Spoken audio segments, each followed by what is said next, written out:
Hello, it's Len from Straight Talk from the Homeland. Welcome back to the channel, where we discuss geopolitics with a focus on West Asia, where I live.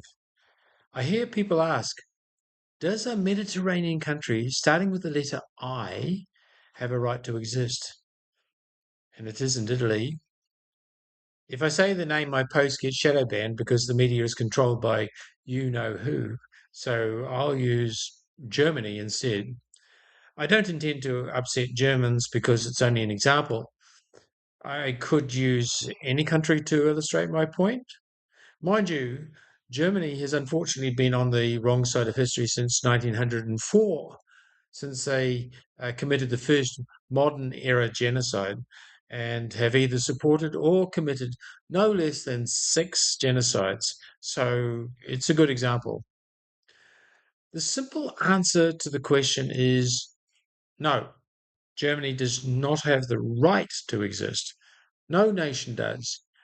The right of a country to exist is not codified in what we call hard international law.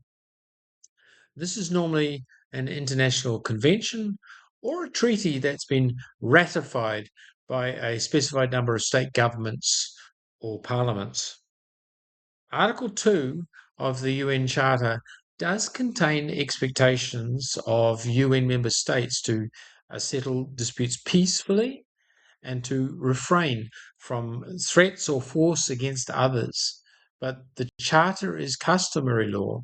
It doesn't have to be ratified within each country. As we can see, even the UN Security Council's permanent members ignore this non binding law. On the other hand, the right of a person to exist is codified in international humanitarian law, in particular within Article 6 of the International Covenant on Civil and Political Rights, or ICCPR. Interestingly, the ICCPR has been ratified by almost every state, including the United States and the country starting with the letter I.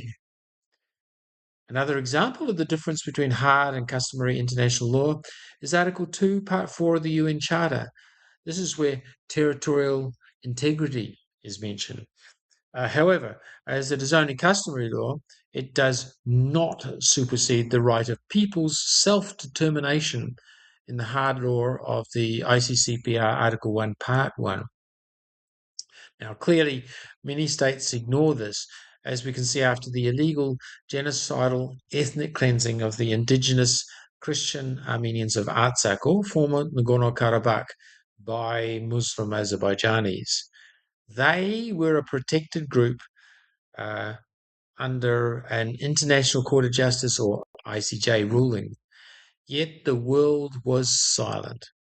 So international law, hard or customary, is often ignored depending on the self-interest of politics. We can see this when the United States, which is not a signatory of the UN Convention of the Law of the Sea, or UNCLOS, talks about freedom of navigation. However, the US demands that Iran impose no rules, as it is entitled to do within its sovereign territorial waters, while the US illegally blockades Cuba. The ICCPR, Article 6, Part 3, expressly requires states to comply with another hard law, the Convention on the Prevention and Punishment of the Crime of Genocide. I wonder how many officials from countries which have been supporting genocide, like the United States and Germany, will be prosecuted for this in the future. This could be why the US shamefully wants to destroy the International Criminal Court, or the ICC, after the ICJ had ruled that there was a plausible possibility of genocide being committed against Palestinians. Every state must refrain from any action that could harm this protected group. That includes Australia.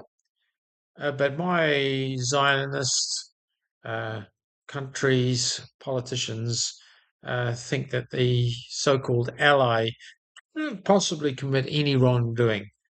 So perhaps one day Australia's leaders will face the ICC in The Hague as well. Note that a genocide is committed when a state unalives members of a national, ethnical, racial, or religious group, not necessarily millions. The Srebrenica genocide resulted in the tragic loss of only 8,372. The Turks, aided by the Germans and Kurds, unalived millions of Armenians, Assyrians, and Greeks.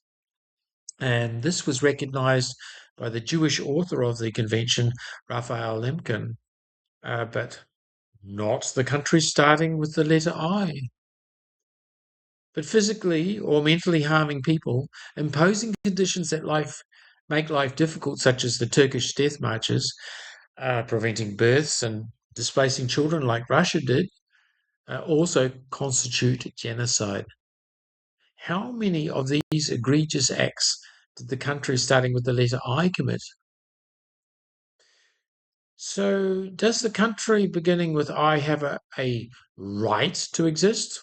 Same answer, no, according to international law. Even more so morally, given that the world hasn't allowed genocidal apartheid entities like Nazi Germany and apartheid South Africa to exist. The Romans regarded Germans as barbarians. Even in the modern era, Germany has had a horrific history of wrongdoing. It's noteworthy that many of the Ashkenazi Jews came from German Rhine Valley centuries ago. Then they were forced to leave for Eastern Europe before ultimately colonizing the Holy Lands. The right to exist should have nothing to do with whether it's an ally or not. People of faith around the world should be the first to condemn vile acts by those who pretend to be of the same religion, lest they all be tarred with the same brush. No country should exist if it normalizes barbaric acts banned as crimes against humanity under international law. There is no plausible argument against this position. Otherwise, the world reverts to the jungle.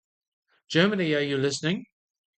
Again, sorry for using you as an example in place of the country starting with I, but hopefully you understand why. This is Len from Straight Talk from the Homeland. Please like, share, and subscribe.